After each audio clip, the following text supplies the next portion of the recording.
안녕하십니까. 평생투자 파트너입니다. 2018년 2월 9일 오늘 금요일입니다. 현재 시간은 7시가 조금 넘었고요. 오늘 방송할 내용은 저희 저희 회사에서 방송을 담당하는 직원과 최근 고객들의 질문이 많거든요. 시장이 좀 약세로 전환되면서. 그래서 고객들의 질문들을 좀 모아서 마치 좀 Q&A처럼 좀 방송을 하려고 합니다. 예, 인사를. 네, 안녕하세요. 저는 도서 방송하고 있는 이경호 주임이라고 합니다. 네, 안녕하세요. 저는 이영진 대리입니다. 네, 좀 어색하긴 한데요. 일단 그러면 이렇게 질문 속에서 시장 이야기가 나올 테니까요. 그냥 바로 질문으로 시작을 해보겠습니다. 네, 질문 좀. 네. 예. 요즘에 저희 회원님들께서 전량 매도하는 시점에서 제때 매도하지 못했다라는 부분 때문에 많이들 이제 고충을 겪고 있으신데, 우선 그 회원님들에 대한 부분을 상담을 해 보니까요. 과거에 저희가 2017년 하반기에 운영했던 종목들 중에서 셀트리온이나 저희 펄어비스, 그리고 OCI, 하나투어, 경동나비엔 이런 종목들을 하락장에 잘 지켜보니까 잘 크게 하락하지 않고 상승장에는 오히려 더 크게 상승을 잘 하니까, 사실 실적이 너무 좋은 회사들이라 이번에도 쉽게 매도에 손이 나가지 않았다고들 하십니다. 그래서 이런 부분들에 대해서 한번 먼저 답변을 해주셨으면 좋겠습니다. 그러니까 그 말은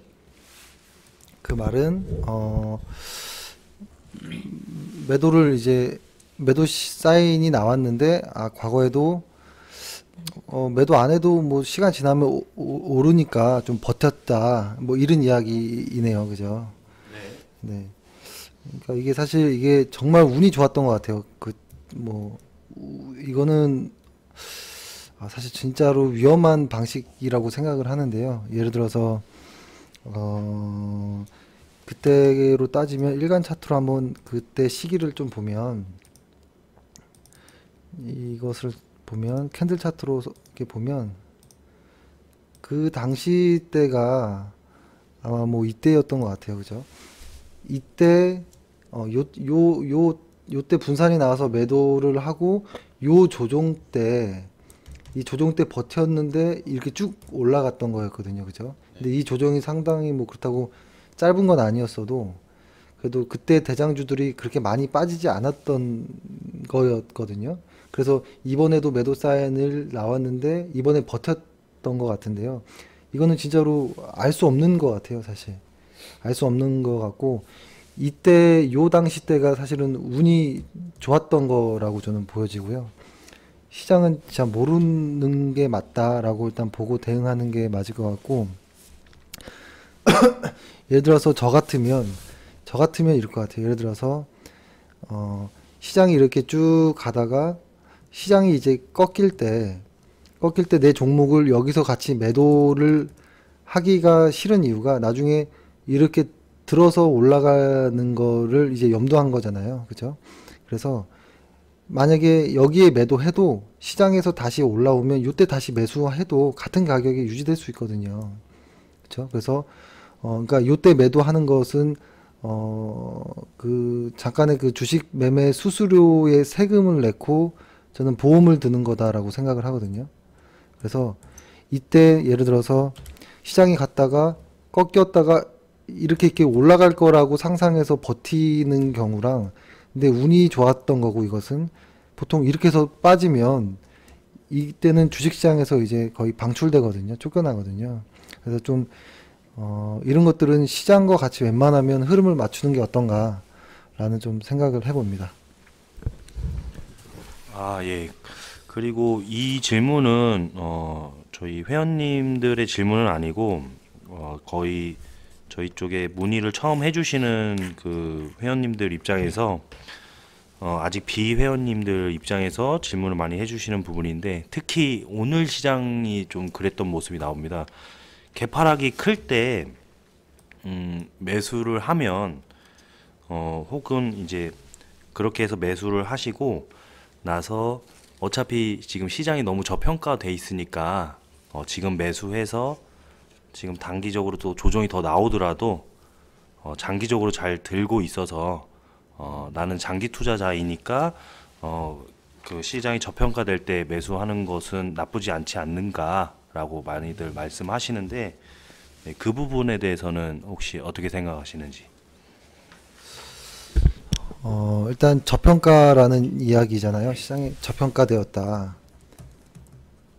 그러니까 이 저평가를 어떤 기준으로 하느냐에 따라 좀 다른 것 같아요. 저평가. 예를 들어서 저평가를 뭐 흔히 애널들은 PER도 많이 보고요. PBR도 많이 보긴 하는데요. 사실 이 지표들은 이 지표 하나로만은 쓰이지 못하거든요. 보통 이 지표 PBR은 ROE라는 지표라 같이 볼 때 더 효율적이고 PER은 EPS와 볼 때 더 효율적인 부분이 반드시 있거든요.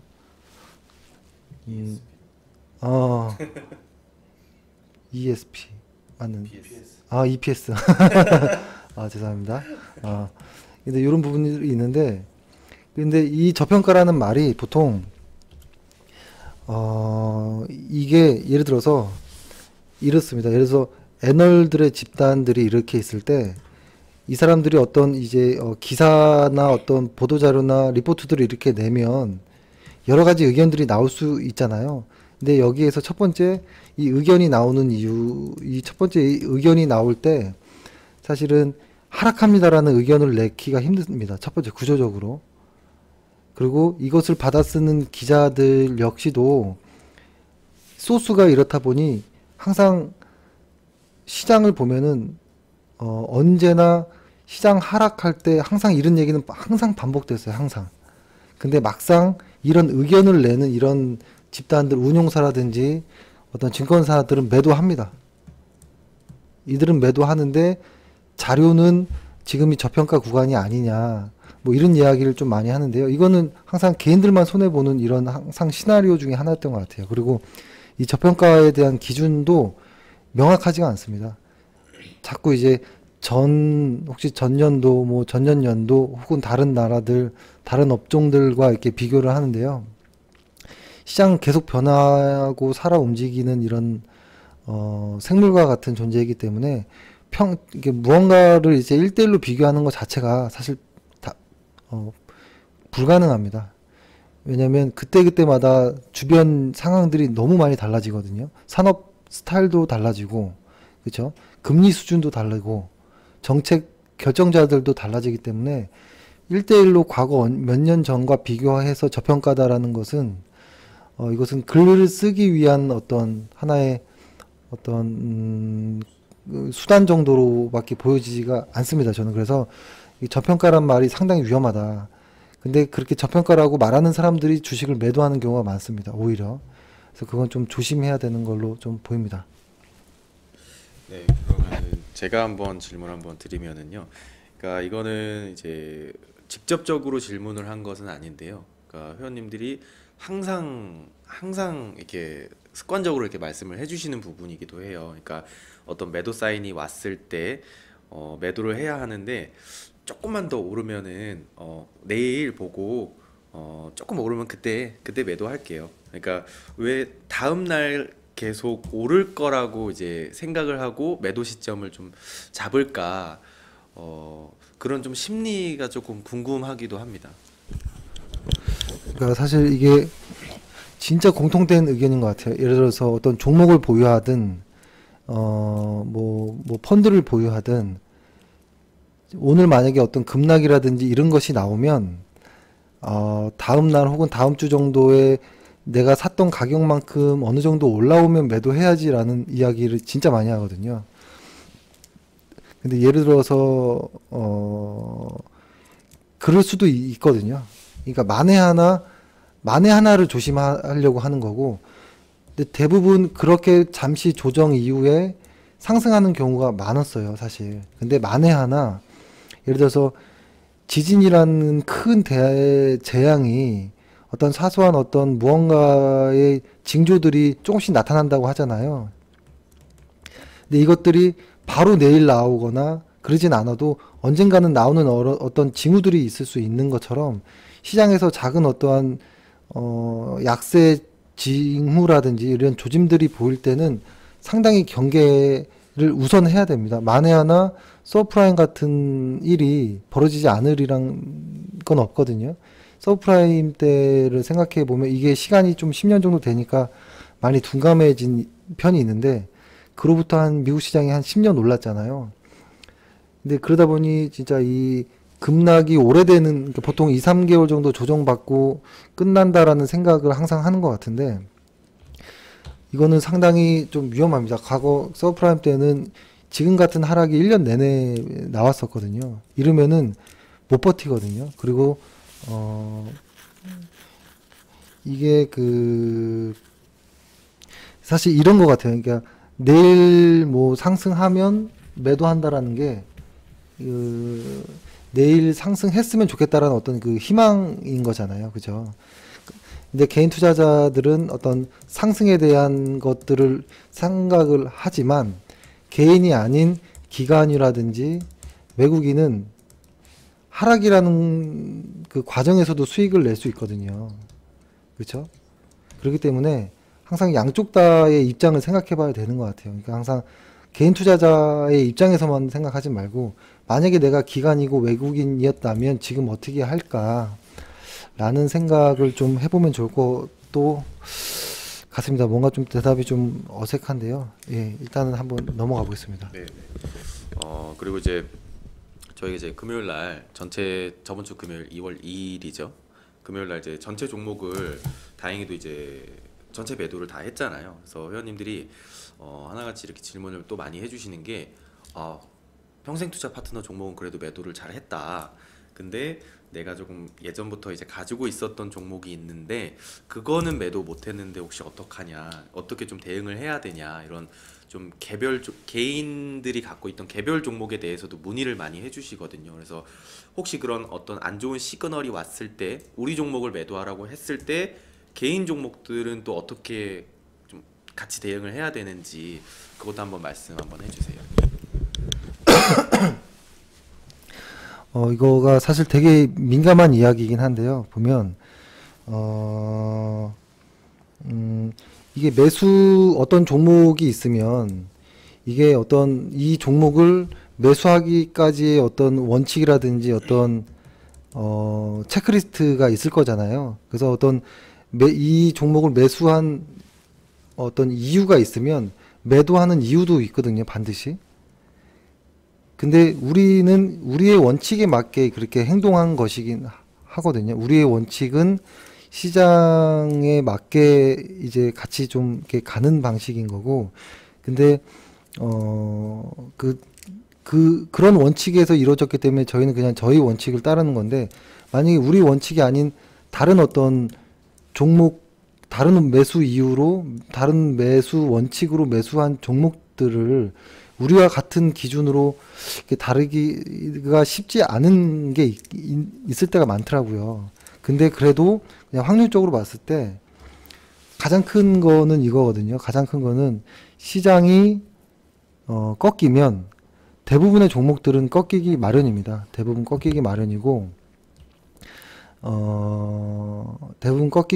시장이 이렇게 쭉 상승하다가 어떤 과정을 통해서 꺾일 때 대부분 종목들이 하락을 한다라는 어떤 것들이 많고, 그 다음에 시장이 다시 이제 하락을 마무리 짓고 상승할 때는 이때가 좀 달라질 수 있는데, 예를 들어서 지금의 이 시장을 여기서 여기까지 올렸던 그러니까 이 지수를 올리는데 가장 많이 기여를 한 어떤 대장 업종이라든지 대장 종목들에 의해서 시장이 이렇게 상승을 하는데요.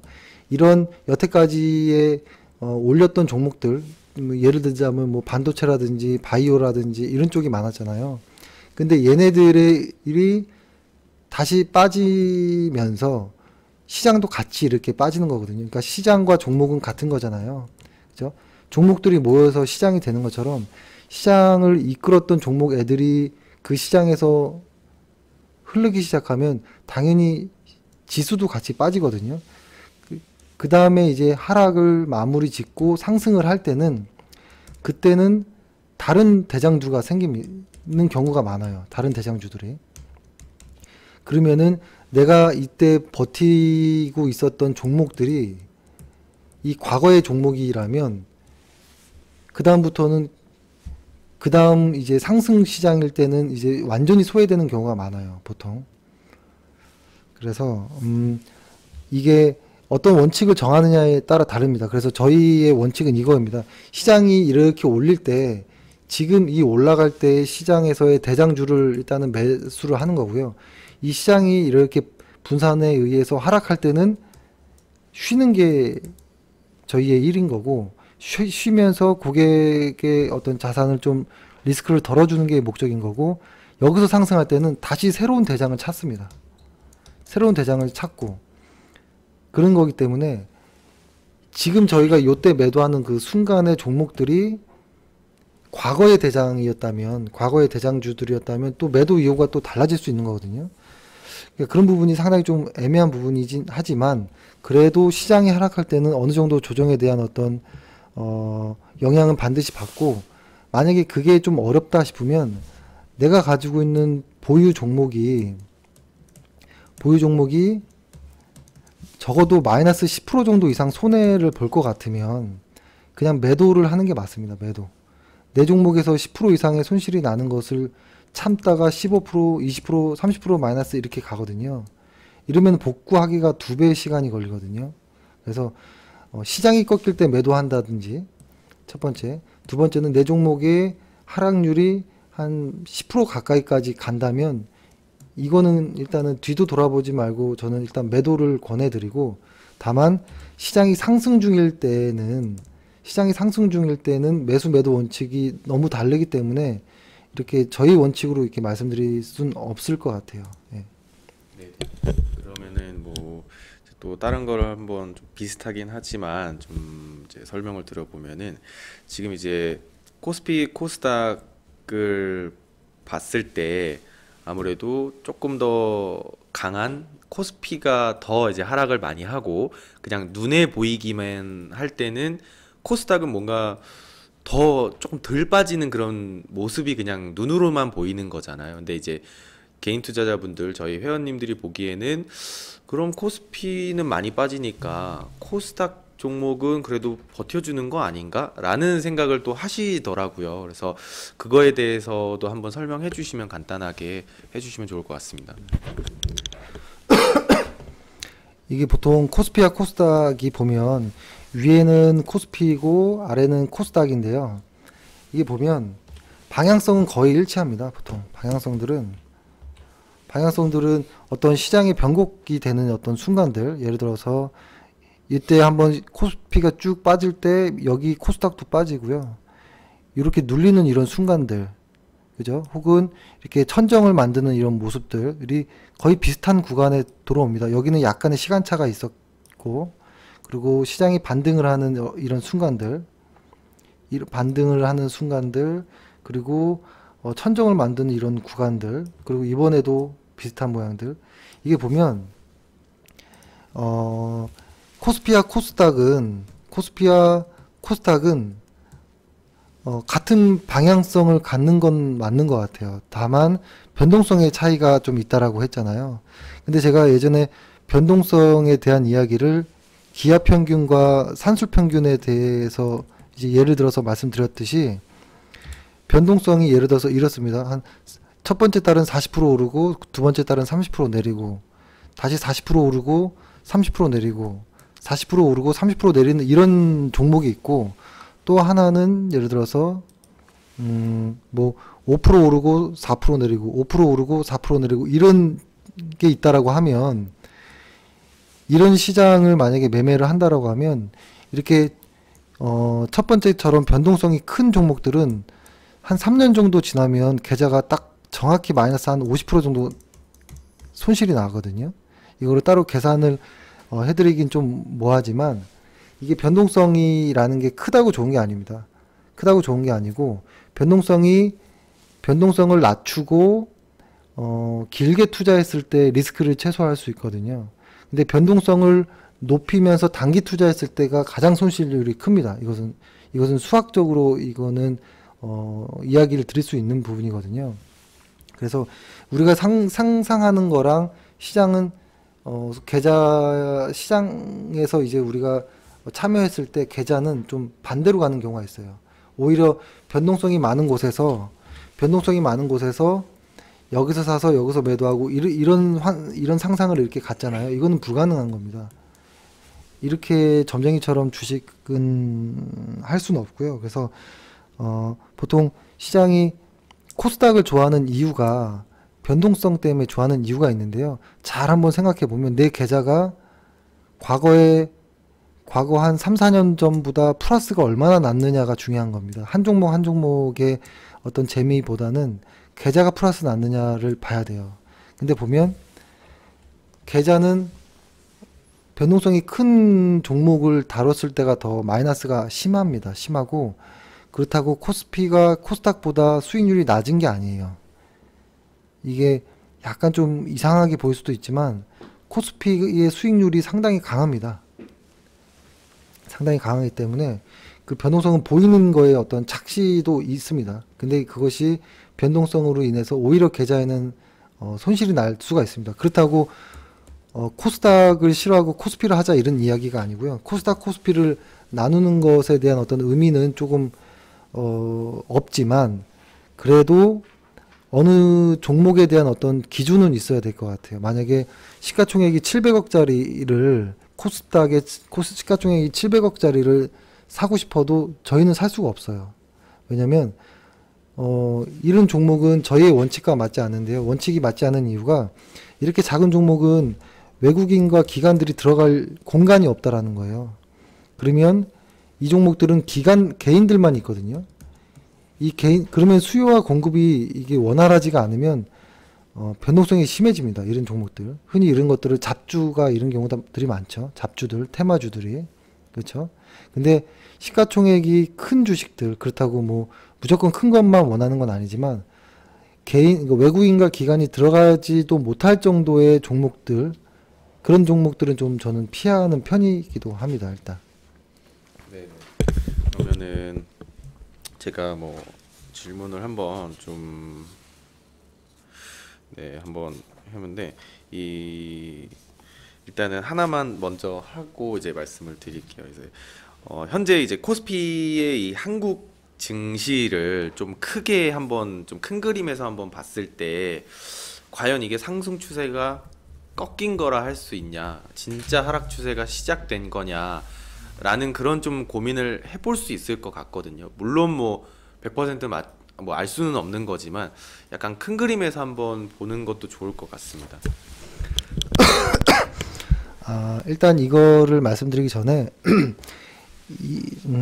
예를 들어서 이거를 한번 보는 겁니다. 일단은 지금은 제가 주간 차트를 펴놨고요.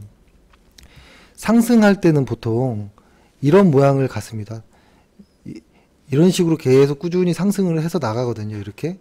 근데 뭐 이렇게 안 될 수도 있겠죠. 여기 뭐 조금씩 더 빠질 수도 있겠죠. 이렇게. 하지만 결론적으로 보면 계속 상승과 하락은 이 저점들을 높이고 고점들을 높이는 과정에서 상승의 어떤 이런 과정들이 나오거든요. 그러면 하락의 과정은 이렇죠. 상승했던 이런 종목들이 이렇게 하락하는 과정. 이 하락하는 과정은 이 저점들이 계속 낮아지고 이 고점들이 계속 낮아지는 것을 보고 이제 하락 추세로 변했다라고 하는 거고, 그러면 한번 봐볼게요. 예를 들어서 하락에서 상승으로 변환할 때는 어떤 모습이냐면 하락이 여기까지 왔고 요 정도까지 올라오면 이게 상승으로 전환됐는지 아닌지는 아직 알 수 없어요. 근데 여기에서 요 정도까지 내려왔어요.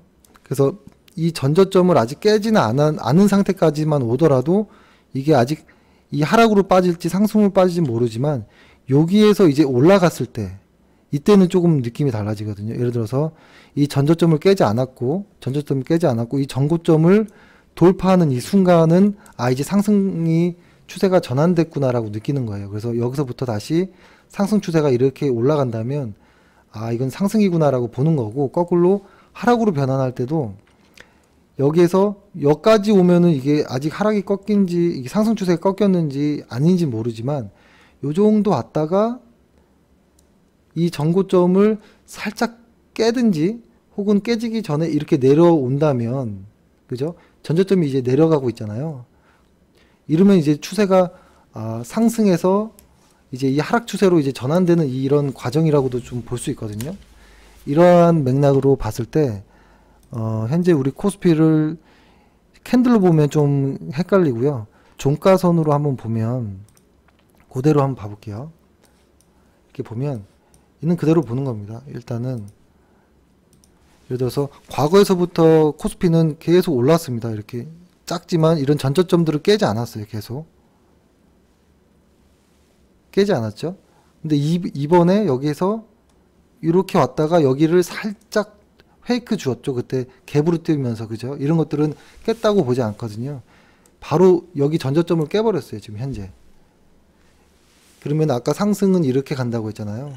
이런 식으로 상승이 가다가 여기를 지금 그려볼게요. 여기를 가다가 여기까지 왔다가 이렇게 오고 요 상태에서 여기에서 한 번의 테스트에서 실패한 이후에 깨졌는데 이 전저점을 깨면서 아 이제는 진짜 하락으로 전환되는 것이 아닌가라는 생각을 하고 있고요. 만약에 이것이 이런 방법이 있겠죠. 계속 하락으로 가는 과정이라면 반등을 줄 겁니다. 주는데 다시 또 하락을 하는 이런 과정들이 나오면 이것은 이제 하락으로 갈 수 있겠구나라는 거예요. 예를 들어 다시 그려볼게요. 지금 현재 이런 모습인데 여기에서 만약에 이렇게 두 개의 예를 한번 그려볼게요. 여기에서 만약에 이렇게 가면 진짜 하락이겠죠. 근데 만약에 상승으로 전환이 되려면 여기에서 여기까지 왔는데 반등을 한번 해야 됩니다. 근데 이렇게 가는 거는 좀 지금 힘들다라고 봐요. 그 이유를 설명드리고, 근데 여기서 상승으로 전환되려도 이 정도의 시간이 필요해요. 이 정도. 그러면은 이 전저점을 다시 높이는 시간, 이 전고점을 한번 돌파하는 이 구간, 여기까지의 시간이 필요하다라고 보는데요. 이렇게 되면 아 상승으로 다시 전환할 수 있구나라고 보는 거예요. 근데 지금은 어떻게 보이냐면 이렇게 보이는 거예요. 현재 이렇게 왔다가 일단은 깬 거예요. 이 전저점을. 그래서 이게 바닥을 찍고 이렇게 올라갈지 하락할지는 아직은 시간이 꽤 필요한 걸로 보여요. 그 이유를 한번 캔들 차트로 보면서 설명을 드려볼게요. 캔들 차트로 보면 이게 어떻게 보여지냐면 예를 들어서 과거의 걸로만 예를 한번 들어보면 과거에 이렇게 장대 음봉이 한번 세게 나오는 날들 있잖아요. 그러니까 아마 지금 다음 주 정도에는 캔들 차트 투자 기법이라는 거를 이제 책 소개를 할 텐데요. 이 장대 음봉과 장대 양봉이라는 게 이제 캔들 차트의 가장 기초거든요. 근데 이런 부분이 생기면, 이런 장대 음봉들이 생기면 여기를 올라갈 때 아주 촘촘히 안 좋은 어떤 심리들에 의해서 저항을 많이 받아요. 그러니까 이런 구간들이 다 저항대가 되는 거예요. 특히 이런 구간들. 그러니까 아마 이 구간이 쌓이는 구간이 꽤 많은 저항이 됐을 거예요. 이거를 한번 그려보면 이 전저점의 이 박스권, 그리고 이 캔들의 이 겹치는 부분들이, 이런 부분들이 있죠. 이런 부분들이 상당히 많은 저항대를 만들거든요. 그렇게 되니까 이 주식이 이렇게 됐죠. 이렇게 올라가다가 쾅쾅 내려오고 쉽게 못 올라간 다음에 이렇게 왔거든요. 그러니까 이런 데서 상당히 고생을 하는 부분이 생겨요. 근데 이것을 우리 지금 현재의 모습으로 한번 대입을 해보면 지금 현재 이렇게 왔죠. 보면은 이게 한번 강한 하락의 어떤 상승과 하락을 한번 이렇게 체크를 해볼게요. 이 정도의 한번 매물대, 아주 강한 매물대들, 이 두 구간이 이제는 어떤 강한 매물벽이 생긴 거예요. 그래서 주식은 이제 앞으로 올라갈 때 여기 조금씩 올라가도 계속 매도 물량이 나와요. 이 물렸던 사람들의 매도 물량이 올라가다 흔들리고 올라가다 흔들리고 올라가다 흔들리고 이런 구간들이 상당히 많을 거예요. 이것을 일간 차트로 한번 보면, 이게 보면은 일간 차트로 보면 특히 요런 구간일 거예요. 이렇게 좀 디테일하게 보면 요런 구간에 강한 매물벽이 생겼고, 여기도 강한 벽이, 아주 강한 벽이 생기고, 이런 구간에도 아주 강한 벽이 생겼거든요. 그래서 아마 1차적으로는 이런 느낌일 것 같아요. 보면 여기서 만약에 바로 반등을 시도하더라도 올라가다가 맞고 떨어지고, 올라가다가 또 맞고 떨어지고, 올라가다가 맞고 떨어지고, 올라가다 맞고 떨어지는 아주 어려운 시간이 좀 놓인 것 같아요. 그래서 이런 매물벽이 이렇게 층층이 쌓이는 거는 상당히 돌파하기가 어렵다. 그래서 과거의 주간 차트로 보면 좀 더 잘 보일 텐데요. 과거에도 보면 이렇게 장대 음봉이 나올 때는 적어도 이게 주간 캔들이니까 하나, 둘, 셋, 넷, 다, 여, 일곱, 7주 정도, 약 한 2달 정도 이렇게 횡보하는 기간이 필요한 거예요. 왜냐면 이 장대 음봉을 소화하는 그 기간이, 절대적인 시간이 필요합니다. 근데 지금은 더 큰 음봉이 나왔거든요. 그래서 지금 그냥 미래는 알 수 없지만 이 정도의 어떤 긴 어떤 매물을 뚫고 가기에는 이제는 조금 이 V자 반등은 힘들 것 같다. 어느 정도의 시간이 좀 필요할 수 있겠다라는 생각을 하고 있습니다. 일단은 현재는. 네네. 아, 예. 그리고 아까 그 질문 중에서 코스피 시장보다 체감적으로 코스닥 시장이 더 덜 빠졌다라고 좀 많이들 느끼셔서 코스닥 종목을 또 보유하는 케이스가 있습니다. 그래서 그런 경우에 코스닥 시장은 어떻게 바라보시는지. 일단 사실 아까 말씀드린 거랑 조금 비슷할 수 있는데요. 위에가 코스피, 아래가 코스닥인데요. 이게 보면 그럴 수도 있습니다. 이게 예를 들어서 코스피가 이렇게 갔습니다. 코스피가 이렇게 가는 동안에 코스닥이 만약에 변동성을 주면서 이렇게 갔는데 현재 조금 덜 빠진 이런 느낌일 수 있거든요. 근데 만약에 여기서 코스피가 가준다면 코스닥도 같이 갈 거예요. 방향성이. 근데 만약에 여기서 코스피가 이게 빠지잖아요. 그러면 이 코스닥은 더 큰 폭으로 빠질 거예요. 이렇게. 그래서 이게 상승만 생각하지 마시고 하락할 수도 있다라는 거를 항상 염두를 해야 될 것 같아요. 그러니까 상승만을 희망하고 이렇게 원하면 곤란할 것 같아요. 이 급락이라는 게 있습니다. 급락 시장은. 근데 덜 빠진 놈이 나중에 더 빠질 때가 있거든요. 지금 뭐 예측은 할 수는 없지만 저는 이 코스피 코스닥의 방향성은 언제나 같이 봅니다. 시간에 약간의 시간 차이는 있어도. 그리고 보면은 코스닥이 변동성이 크기 때문에, 그죠? 아마 그러니까 하락할 때는 더 하락할 가능성이 크고 상승할 때는 조금 더 상승할 가능성이 높아요. 이 두 가지가 같이 있기 때문에 이것만 보지는 않았으면 좋겠다라는 거죠. 그래서 이거에 대한 대책이 있느냐를 생각해 봐야죠. 이거의 대책. 근데 이거에 대한 대책은 보통 다 비자발적인 장기 투자자가 되는 것이잖아요. 근데 코스닥은 상장 폐지도 많이 됩니다. 그렇기 때문에 시장이 쉽지만은 않습니다. 그리고 개인 투자자들의 평균적으로 95에서 한 97% 정도가 항상 손실이거든요. 근데 이 개인 투자자들이 절대적으로 다 같은 생각을 할 거예요. 그렇죠? 그래서 나만 돈 벌거나 뭐 이런 건 없습니다. 시장에서. 그래서 시장이 빠질 때는 같이 손해 보는 게 정상이고요. 상승할 땐 같이 상승하는 게 정상인데 상승만 생각하고 이러는 것은 더 위험해질 수 있습니다. 하락에 대비가 안 돼 있기 때문에. 네, 뭐 네. 예. 저는 뭐 질문 다 드렸습니다. 그러면은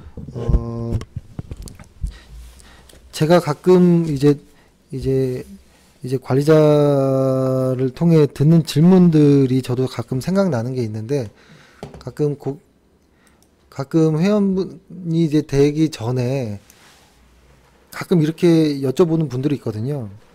주식을 시작한 지 한 달 정도 됐는데, 이거 시장이 너무 안 움직이는 거 아니냐. 혹은, 이거 주식이 나랑 안 맞는다. 뭐 이렇게 생각하는 분들이 있거든요. 한 달 하고서 이렇게 생각하실 수도 있고요. 그리고, 그럴 수도 있습니다. 그건 뭐, 각자의 어떤 투자 기간을 정하는 부분이기 때문에. 근데 제가 그냥 감히 말씀드리기에는 주식을 한 달 하고서 어떤 결과를 원한다면 이거는 주식이라는 상품과 맞지 않는 겁니다. 잘못 고른 겁니다. 상품을. 한 달 안에 결과를 볼 수 있는 금융 상품은 없어요.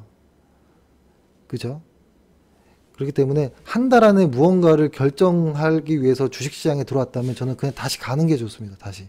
그리고 1년 정도까지 해서 나는 주식으로 돈을 벌어서 시장에서 나갈 거야 라고 하는 것도 역시 좀 욕심 같아요. 그래서 저는 적어도 1년 정도 미만으로 주식의 투자 기간을 생각한다면 아예 주식을 안 하는 게 낫다. 근데 심지어 한 달 정도 경험하고서 주식을 판단하는 건 너무 좀 빠르다라고 보고요.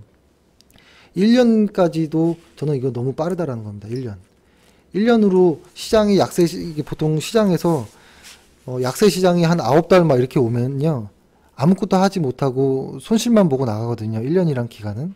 근데 보통 코스피의 어떤 그 상승과 하락의 폭이 점점점 주는 것 같아요. 예전에는 뭐 44개월마다 어떤 상승과 하락의 이런 파동들이 나왔는데 이제는 이게 점점점 안으로 들어오고 있어요.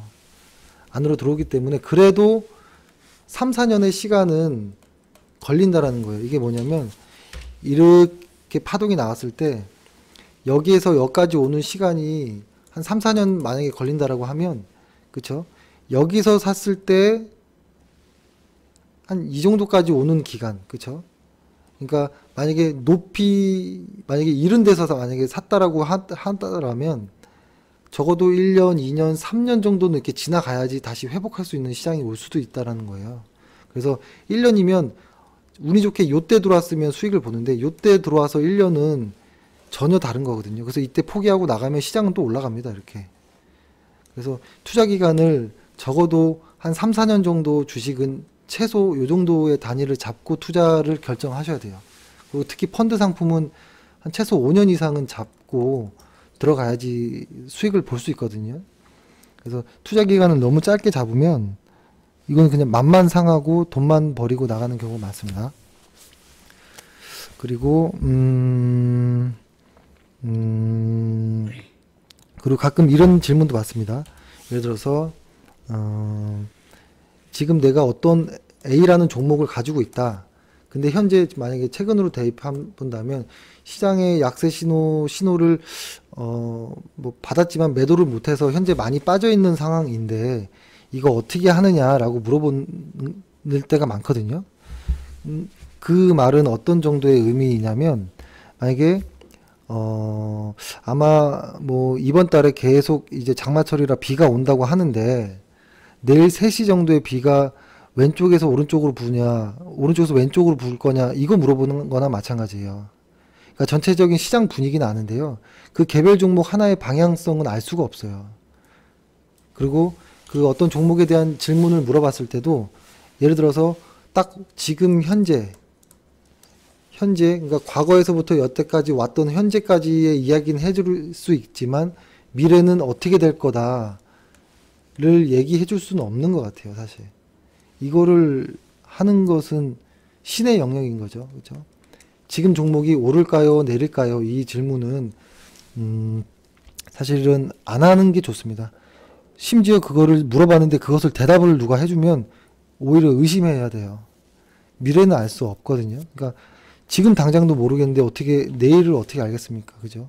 주식시장에서 당장 10분 후에 시장이 어떻게 달라질지도 모르거든요.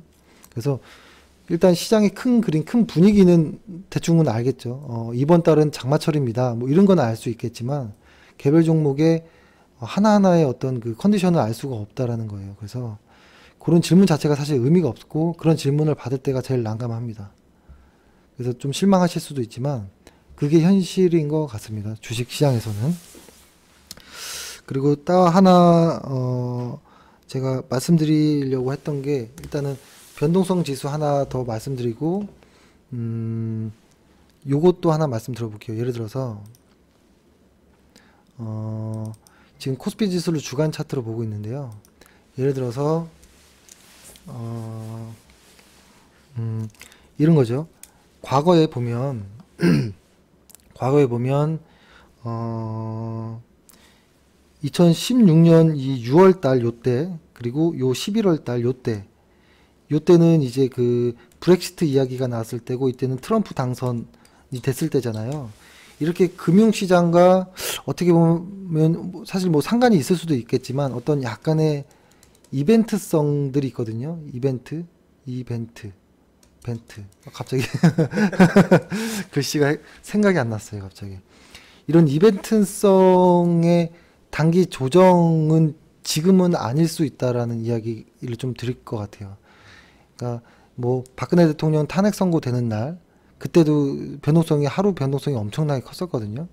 그리고 뭐 브렉시트 이야기가 나오는 날 이럴 때의 어떤 이벤트성 그리고 북한에서 미사일을 쏘는 어떤 그런 이벤트성의 증시랑 그런 조정과 지금처럼 오랫동안 상승을 이끌어왔던 어떤 뭘까요? 수급에 의한 어떤 하락들은 이게 본질적으로 좀 다릅니다. 이런 수급에 의한 하락들은 좀 한번 방향을 잡으면 좀 깊어질 수도 있습니다. 근데 이벤트성 어떤 조정들은 금방 회복해버리거든요.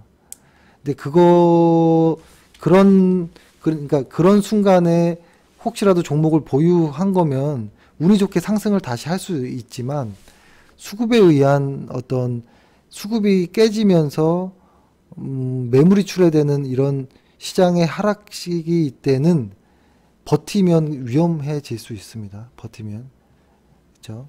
그래서 이것이 지금은 그런 수급의 모습처럼 보이기도 하거든요. 정확한 건 뭐 지나고 나봐야 결과를 알 수 있겠지만 이벤트성의 어떤 하락은 아닌 것 같아요. 지금은. 그러니까 시장에 많이 풀려있던 돈을 그죠? 그러니까 2008년도 이후에 시장에서 돈을 많이 풀었던 시기인 거고 미국 시장을 한번 보면 그죠? 미국 시장을 다우로 한번 보면 월간 차트로 한번 볼까요? 아이고 월간 차트로 보면 월간 차트로 보면 예를 들어서 요때 서브프라임 때 이때부터 지금까지는 이제 시장에서 돈을 푸는 단계였잖아요. 근데 지금부터는 시장에서 돈을 다시 흡수하는 이런 과정이거든요. 그래서 약간의 변화는 생길 수 있습니다. 하지만 뭐 경기가 좋아지니까 금리를 올리는 것이 아니냐. 그래서 오히려 더 호재이다 이런 이야기도 하는데요. 보통 이 금리 이야기는 보통 사람들이 어떤 절대적인 금리 수준을 갖고 이야기할 때가 있거든요. 지금 현재 1%대고 앞으로 3, 4회 금리를 올려도 3%대밖에 되지 않지 않느냐. 근데 물가 상승률 대비해서 그만큼 금리를 올리기 힘들 수도 있다라는 이야기를 하는데요. 절대적인 금리 수치가 아니라 금리도 역시 방향성이 중요한 거거든요. 금리를 계속 낮추는 이런 과정에 있었던 시기 때의 주가 상승과 금리를 이제 올리겠다라고 하는 이 모습은 시장이 달라졌다라는 겁니다. 근본적으로. 그래서 그거에 대한 좀 고민이 필요하고 그 다음에 이 방향성을 볼 때 보면서 말씀드리려고 했던 게 오늘 그겁니다. 그 변동성 지수. 변동성 지수를 보면 변동성 지수를 보면 일간 차트로 그냥 봐볼게요.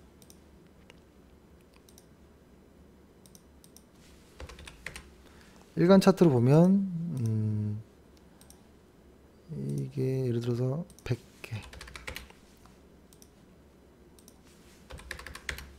이렇게 보면 잘 안 보일 거예요. 근데 요거를 키워서 이것도 역시 종가로 한번 봐보면 이렇게 됩니다. 어제는 이렇게 왔었거든요. 그죠? 일간 차트 상에서 종가는 보여드리지 않았지만 어제는 이런 모습이었는데 오늘은 이렇게 됐어요. 그죠? 그 말은 시장의 변동성이 아직은 상승 중에 있을 가능성이 있다라는 겁니다. 내일 당장 빠질 수도 있어요. 하지만 이 빠질 때도 이런 식으로 빠지든지 어떤 과정이 필요하거든요. 근데 아직은 이쪽 부분은 아니라는 거예요. 이 전고점을 뚫었어요. 이렇게 이 전고점을 여기 돌파했다라는 겁니다. 변동성이. 그래서 지금 미국 시장은 아마 뭐 상승으로 예상은 되긴 하지만, 그렇죠? 이게 가장 조심해야 되는 것이 하락 과정에서 있는 한두 번의 이런 양봉들 있잖아요. 요럴 때 많이 속습니다. 그렇죠? 요런 것을 좀 조심해야 됩니다. 그래서 완전히 시장이 하락이 마무리되고 이제 상승으로 돌아갈 때 이 뒤늦게 사도 늦지 않다라는 겁니다. 그래도 이때 사나 지금 사나 가격은 비슷할 수 있어요. 요때 미리 섣불리 사나 확인하고 요때 사나 평균 단가는 비슷해지거든요. 그래서 지금 이것을 일간 차트로 지수를 다시 한번 보면 가까이 보면 잘 안 보이는데요. 예를 들어서 이렇게만 보더라도 이 하락 중에 이 하락하는 이 과정 안에서도 양봉들이 많이 나옵니다. 이렇게 이럴 때 속으면 안 돼요. 이렇게 하락할 때 나오는 양봉들, 그렇죠? 이런 거 속으면 안 된다는 겁니다. 요때도 속았잖아요. 그렇죠? 이때도 속고 어제도 속고 많이 속았잖아요. 그렇죠? 근데 또 하나 다행인 것은, 다행이라고 하는 건 좀 그렇지만 좀 갑자기 방송이 좀 길어지니까 좀 지루해 하나 봐요. 아닙니다. 하품하는 아닙니다. 저는. 하품하는 것 같은데. 아닙니다. 하품했나요? 아닙니다. 이게 보면은 이게 최근에 한 4, 5년 동안의 변동성 지수의 평균을 보면 한국 시장은 과거의 변동성 지수의 수치가 미국 시장의 빅스 지수랑 좀 다르게 한 14에서 15 정도가 넘어가면 시장이 하락이 나오기 시작했었거든요. 그런 부분이 있었는데 지금은 보면 과거에 2017년, 16년, 5, 4, 3 한 5년 정도의 평균을 보면 신고점들을 다 돌파했어요. 지금 이 단계가. 지금 주가 가장 높은 단계예요. 변동성이. 일단은 신고가라는 의미가 좀 애매할 수도 있는데요. 변동성이 진짜로 극으로 치닫는 이런 과정이라고 보여집니다. 극. 근데 이 극이 지금은 당장 변동성이 극이니까 시장이 추세가 전환될 수도 있다라고 볼 수도 있지만, 요렇게 어제 말씀드렸던 것처럼 확실히 빠지는 걸 확인하고 들어가야 돼요. 예를 들어 보면 요 때를 보면, 그쵸? 이때를 보면 이렇게 확실히 시장이 확실히 빠져야 돼요. 주간 차트 상에서 봤을 때 확실히 돌아 나와야 돼요. 그리고 주간 차트 상에서 이렇게 굴곡이지는 어설픈 하락은 상승을 하나 불러올 때도 있거든요. 이거 조심해야 되고, 최근 걸 한번 보면, 그죠? 최근 거 보면 아직 꺾이는 모습이 전혀 안 나왔죠. 여기서 이렇게 시장이 변동성 지수가 빠져야 돼요. 빠지면 그때부터 바닥을 찾기 시작해도 늦지 않는다라는 거고요. 그때 새로운 대장주들이 나올 가능성이 높습니다. 그래서 지금 과거에 갖고 있던 대장주들이 시장이 반등 이후에 달라질 수 있습니다. 소외주가 오히려 될 수도 있는 거예요. 그래서 지금의 대장주는 뭡니까? 라고 누군가 여쭤봤던 것 같거든요. 앞으로 대장주가 뭐가 될 것 같냐? 근데 그건 모르죠. 시장이 반등 돼 보면 그때 새로워지거든요. 그래서 그거까지 좀 염두해서 보시면 좀 좋을 것 같습니다. 네. 그러면은 뭐 이 정도로 오늘 시장을 마무리하면 좋을 것 같습니다.